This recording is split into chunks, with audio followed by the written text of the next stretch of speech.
नव वर्ष में महाराष्ट्र के गढ़चिरौली में सीएम फडणवीस ने नक्सल प्रभावित इलाकों का दौरा किया। आत्मसमर्पण करने वाले नक्सली नेताओं से मिले। सीएम फडणवीस की अगुवाई में महाराष्ट्र कैबिनेट की बैठक, कई महत्वपूर्ण प्रस्तावों पर मुहर। मुंबई सेंट्रल बैंक में खोले जाएंगे महाराष्ट्र के सरकारी कर्मियों के खाते, सैलरी के लिए होगा इस्तेमाल, कैबिनेट ने प्रस्ताव पास। नववर्ष पर महाराष्ट्र के किसानों को तोहफा, 963 किसानों को राज्य सरकार लौटाएगी जमीन, बाजार मूल्य का 25% करना होगा भुगतान। महाराष्ट्र के जलगांव के पालधी गांव में रात 9 बजे तक जारी रहा कर्फ्यू। 31 दिसंबर को दो समूह में झड़प के बाद हुई थी हिंसा। शिरडी के साईं बाबा मंदिर पहुंचे सोनू सूद, मत्था टेककर बाबा का आशीर्वाद लिया। महाराष्ट्र के अहिल्यानगर पहुंचे केंद्रीय मंत्री शिवराज सिंह चौहान, बाबा का आशीर्वाद लिया, शीश नवाया।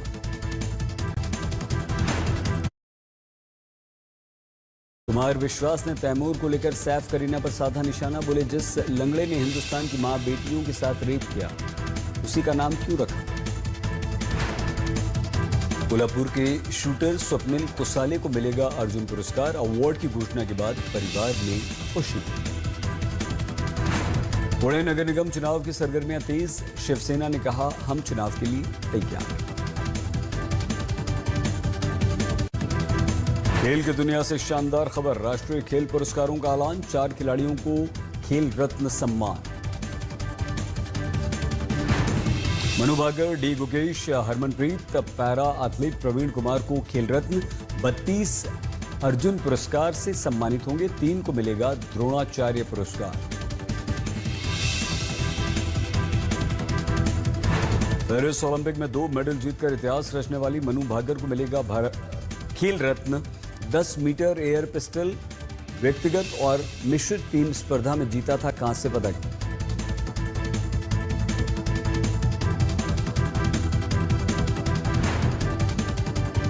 शतरंज के वर्ल्ड चैंपियन डी गुकेश को मिलेगा खेल रत्न। गुकेश ने सबसे युवा विश्व चैंपियन बनने का किया कारनामा। 18 वर्ष के गुकेश ने सिंगापुर में विश्व चैंपियनशिप जीती, चीन के खिलाड़ी को हराया।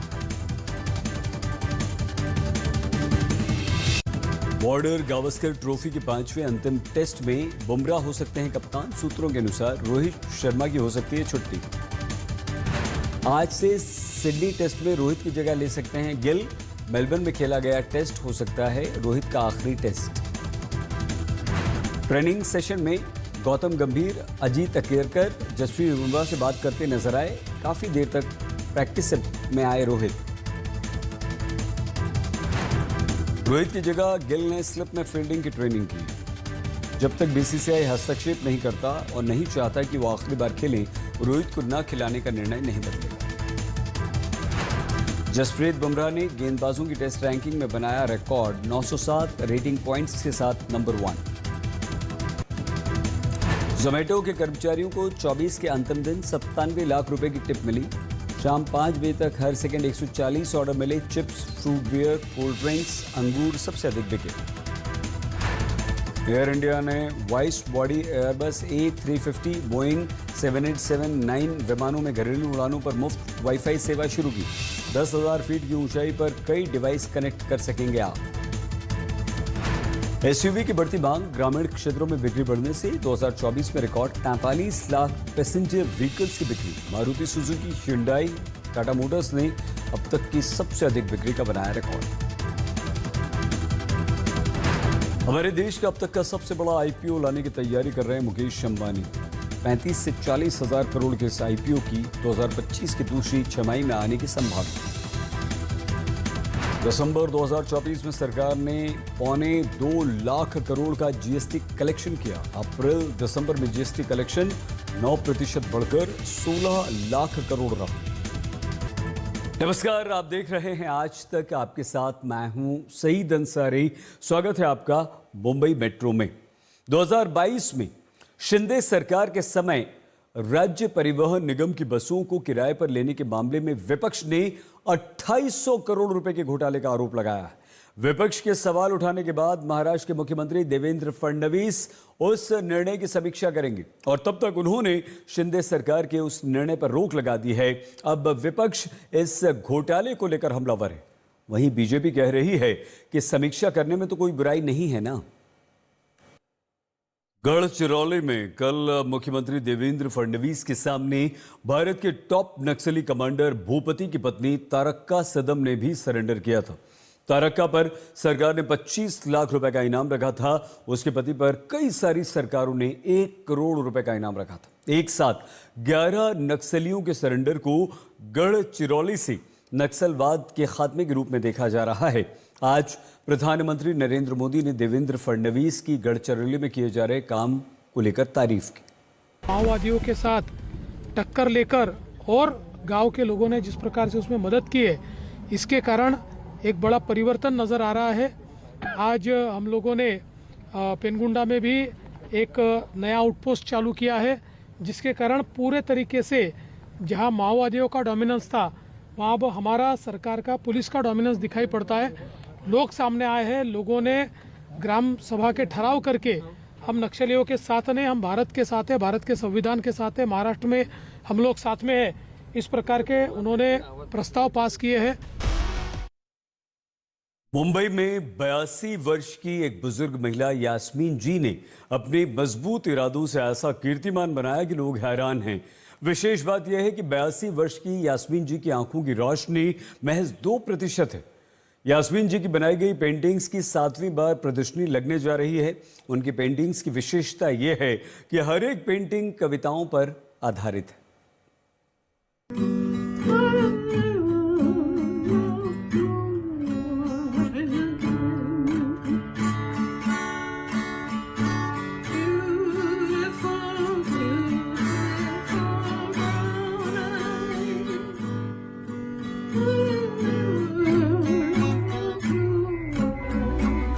हुनर और हौसला हो तो मुश्किलें अक्सर हार जाती हैं।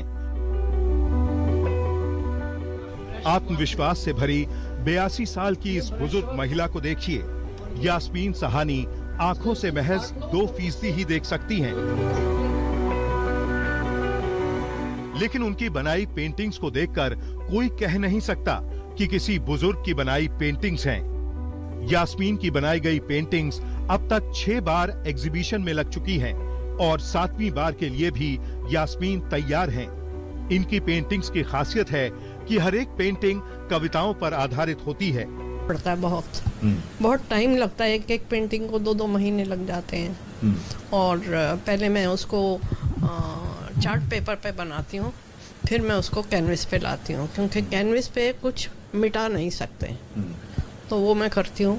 फिर उसके बाद मैं कलर्स सोचती हूँ कि कौन से कलर्स इसमें ठीक लगेंगे।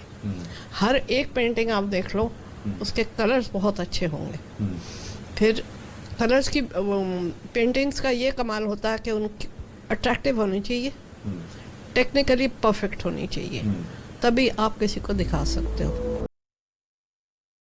मुंबई की ड्रीम्स हाउसिंग सोसाइटी में डबल मर्डर से सनसनी फैल गई। यहां मां बेटे का शव मिलने से हड़कंप मच गया।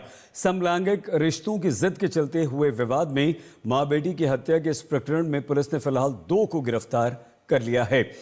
कहा जा रहा है कि शराब के नशे में हुई बहस के बाद हत्यारों ने मां बेटे को मार डाला। 2 आरोपियों को अरेस्ट किया गया है, एक शुभम नारायणी और दूसरा संजोत दोड़के। ये दोनों आरोपी जो डिसीज जितेंद्र जग्गी है उसको पहचानते थे लगभग 1.5-2 साल से। जितेंद्र जग्गी ने उनको 31st की पार्टी सेलिब्रेट करने के लिए खुद के फ्लैट में बुलाया था। ये तीनों ने वहां पे दारू पी। उसके बाद जितेंद्र जग्गी ने ये दोनों को उसके साथ सेक्सुअल रिलेशन रखने के लिए इंसिस्ट किया।